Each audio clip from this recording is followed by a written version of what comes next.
Hernan. Ang tawag mo naman sa kanya? Siyempre, mama, yan ang ano eh. Sanay. Mama, Oo, kasi hindi Lai. hindi. Kasi Nan ang tawag niya sa'yo eh. Okay. Nasanay na ako eh. Hindi ka makapaniwala, Hernando, na buntis na siya. Sa una po, hindi. Bakit? Nung sinabi niya sa akin na mayroon na po ano siya, yung sa... Result. yung sa PT, doon po ako naniwala. Okay. Tapos, nag-isip ka na ba o nagtalo ba kayo?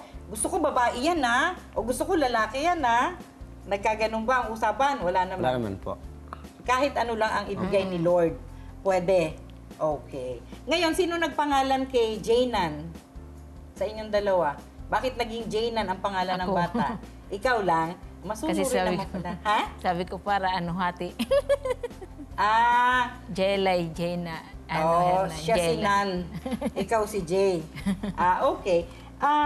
Dun sa paraan na ginawa natin ng paggagamutan, dahil 6 na taon yung pinaghintay ninyo, hindi ka ba nahirapan sa tinuro ng hiling-galing? Medyo. Ha? Medyo.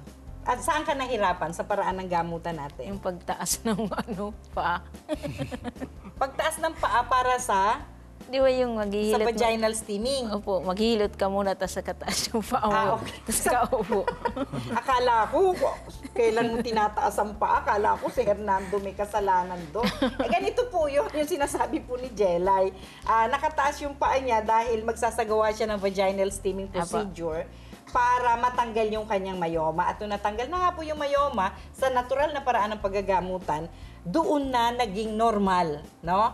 Ang pagiging babae ni Jelay hanggang sa nagulat na lamang po sila na isang araw ay buntis na pala siya. Pero sabi mo, may laboratory result na nagpapatunay na buntis ka.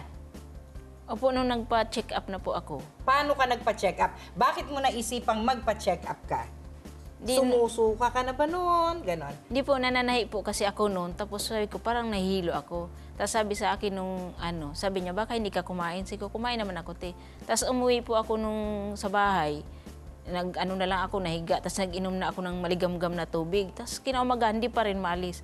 Tapos, First time nangyari sa'yo yun? Apo. Tapos nung naalala ko, say ko may parang piti pa nga ako dyan. Say ko, ay naalala ko, parang hindi pa pala ako dinatna ng katapusan Nabuwa ng dalaw. Opo. Tapos nung nagpiti nga po ako. Tapos yun sabi ko say ko, buntis ako, sabi niya Tapos linggo yun Tapos sabi niya, hindi ako papasok bukas. Say ko, bakit pa-check up tayo. Tapos yun na nga po. Excited din siya.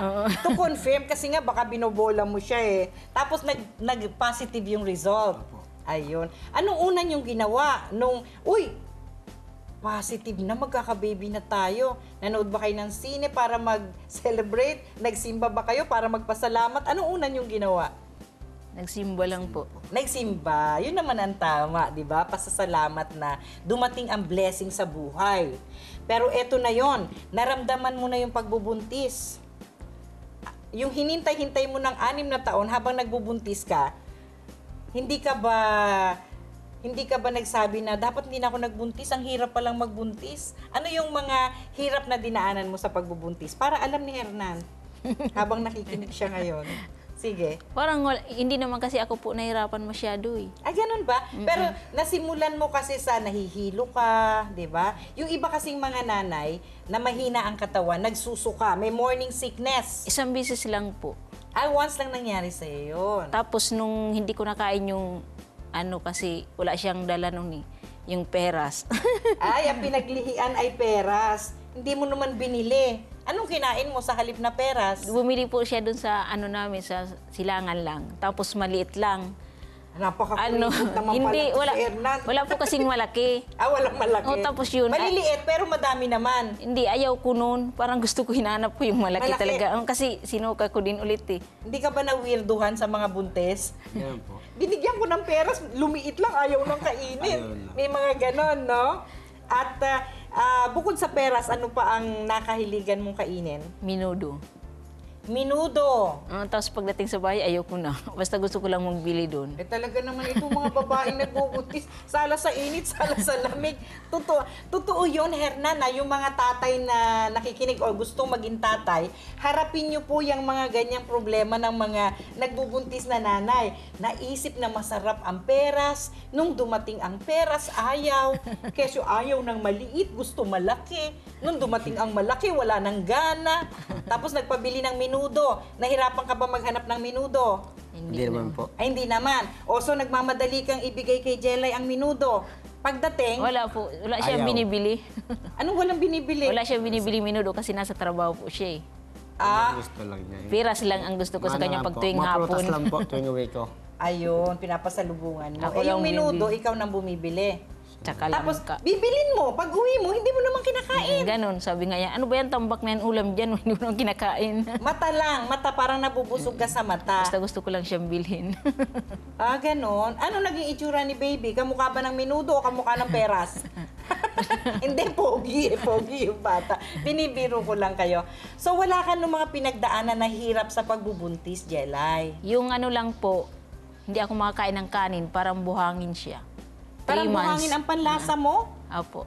Tapos sabi na sa akin nung kakilala ko, sige, wag mo lang kainin. Ang kinakain ko lang po yung nilagang saging. Ay, kasi yun ang paborito mo. At saka gulay na Masustansya lang naman ka. yun. Gulay na lang ka, yun lang. Wala nang iba. 3 months yun. Pero hindi ka na naging mahilig sa maaasim. Hindi na po. Yung iba kasi, puro maasim naman. Almusal, Ayaw ko. santol. Ayaw. Tanghalian, sampalok. Hilaw na mangga naman ang hapunan. Walang ganon. Wala po. Kasi ayaw mo nang bumalik ang bukol mo. Hindi rin, parang hindi ko ginagustuhan. Ay, hindi mo talaga gusto.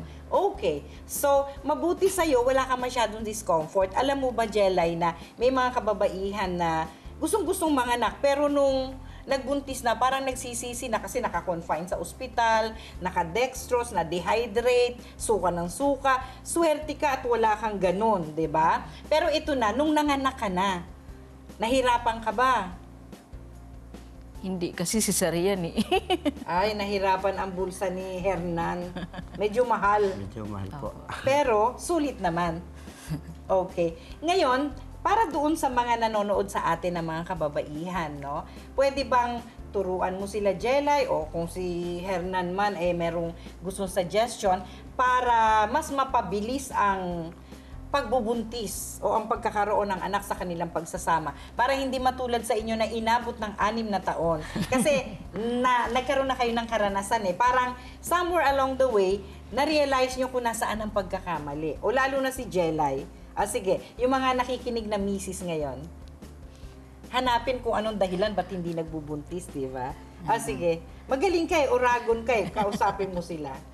Kumain ng masustansya at yung sundin kung ano yung gusto nilang masarap na pagkain. Kain lang ng kain. Apo.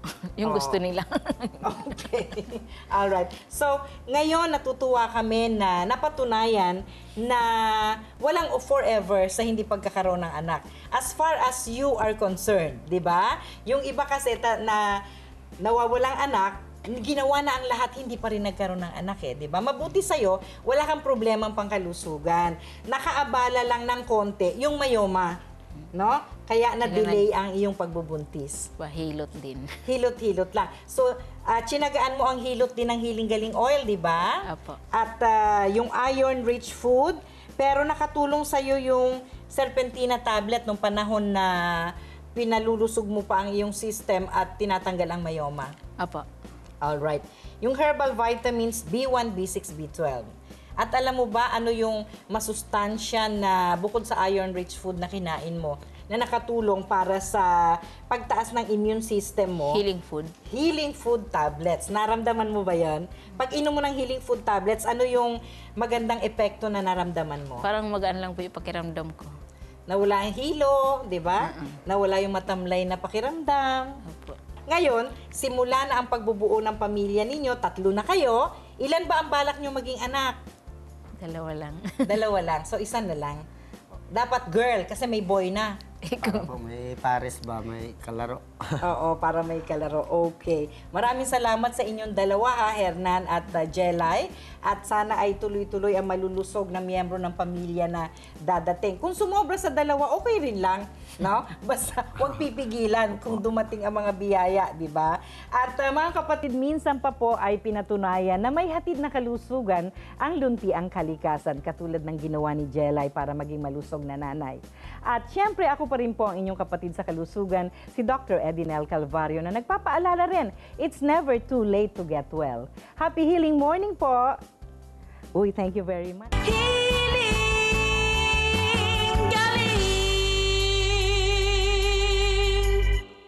Ayon sa World Health Organization, pang-8 sa leading cause of death sa buong mundo. Every 30 seconds po ay may isang taong namamatay dahil sa hepatitis. Samahan si Dr. E at Chef Tristan at labanan ang karamdaman sa natural na paraan.